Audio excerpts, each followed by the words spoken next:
Welcome, everyone, to the Aspirational Healthcare Conference. I once had an Uber ride that changed my life. The driver asked what I did for a living, and I told her, and she said, "I love my healthcare. I love it, and I'll never leave my current employer as long as I can keep it exactly how it is right now." And I leaned forward, shocked, and said, "I've never heard anyone say that. What is it that makes it special?" She said, "Well, for one, I know my doctor, and he knows me, and he knows my kids. And I can afford it. And if something goes really badly, I know my doctor knows where to send me so I can get better." And I thought, of course that's it.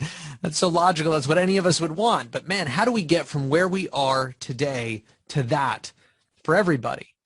And I think the answer necessarily starts with the gateway to healthcare, primary care, and our need to realign incentives between the patient and the physician and anchor it in a relationship so that we can reach aspirational levels of healthcare. You might be wondering why this little healthcare system in Alaska is the example that you're looking at today, but we thought we'd start with just one sort of so what slide. So our story is about sort of whole system healthcare transformation, and as we've walked through this journey, we've experienced significant decreases in ER visits and inpatient visits. We have 97% customer owner satisfaction, 95% employee satisfaction, and then been on a journey to redesign our healthcare system, and it's resulted in our outcomes being sort of best in class, all at the 75th percentile, and many now at the 90th percentile comparators. A key part of understanding our system is this word we use called customer owner. So you are probably used to, when you receive your healthcare,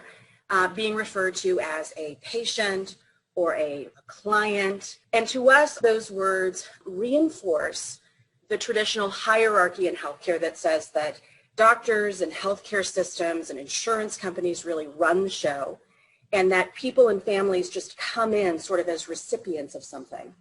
And for us, we're really looking to challenge and break that hierarchy. And so we want to create a relationship where we sit in partnership and walk together. So just to give an illustration real quickly, if I have a 55-year-old Alaska Native man in my office, there's a 95% chance that he likes to hunt, fish, and berry pick. He likes to go back to the village he and his ancestors came from. He likes to take his grandchildren with him and teach them hunting, fishing, berry picking, and so forth. So if I talk to him about his diabetes as this hemoglobin A1C thing, we got to get it under control or surely bad things will happen. Here's some pills, take them, and he doesn't feel anything in terms of symptoms, it's unlikely he's going to do a great job of self-control with his diabetes. On the other hand, if I move my target to his values, if I talk about his eyesight for hunting, his fingertip sensation for fishing, his toe tip sensation for walking through the stream or the bog or the marshy areas, his eyesight for picking out ripe and unripe berries, now I've got his attention because those are the most precious values to him, and maintaining those over time because he wants to teach his grandchildren and show them how to perpetuate Alaska Native lifestyle and values. Now I've got his attention because my goal of diabetes control is connected to his goals of hunting, fishing, berry picking. I've moved my target to his target. Now he's interested. Now he's way more likely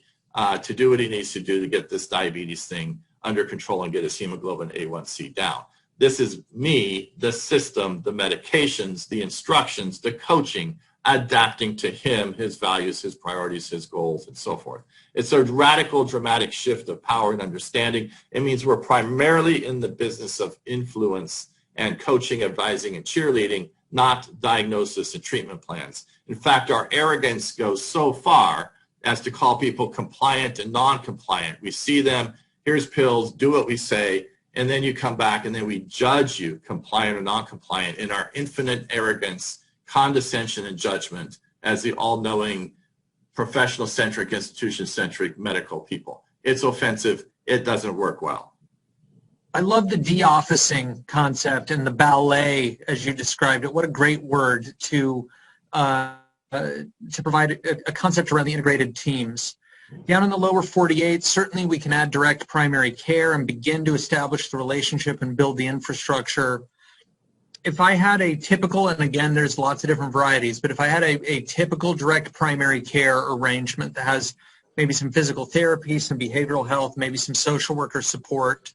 What should I build onto that? What's the spoiler and rims that I need to have? So as from what I know of direct primary care and its evolution, the problem with it is it's extremely doctor centric. And if we're and often doctor exclusive. So I'm going to run a little private practice. I'm going to have subscriptions, and I'm going to run a super low overhead system. That's what mostly it is. We're the opposite of that. We're a super high overhead system. We got CMSs and CMAs and behaviorists and co-located specialists, coming, just running out our ears. The doctor does the minority of the work. If we're in the business of influencing people and partnering and cheerleading, doctors really, that's not what they're trained to do. They're trained to do diagnosis, treatment plan, and then judge people compliant or non-compliant in arrogant ways. I'm overstating for emphasis. But the biggest difference between the direct care movement and us is we're the opposite. So we participate in a national movement called The Office Visit is a Dinosaur. And if you take the average office visit and unbundle it, there's like 14, 15 component parts. And it turns out 12 of those 15 ought to be done by non-physicians in an asynchronous manner, which means this idea of the office visit. And then in COVID time, people just took the in-person office visit and virtualized it without really changing it, which is terrible. Because really what you want to do is provide services, knowledge, expertise, and support when, where, and how you want it. When, where, and how they need it and they want it. It means immediate availability by whatever form they want to connect to whomever they need. And you keep 2 or 3 people as the primary relationship, because you can't have intense relationship with 10 people, but you can with 1 or 2 or 3 people. And then they pull in people, coordinate, and so forth. And like April said, often it's not the physician you even want. So physicians are important, but they're the tip of the ice. Work at the top of your license is one of the most powerful mandates. Total cost is lower than most other people, but our personnel costs are very high because we're in the messy human business. We're not in the lab ordering, radiology, pharmaceutical ordering, and specialty referral business, which is what most primary care people think their job is.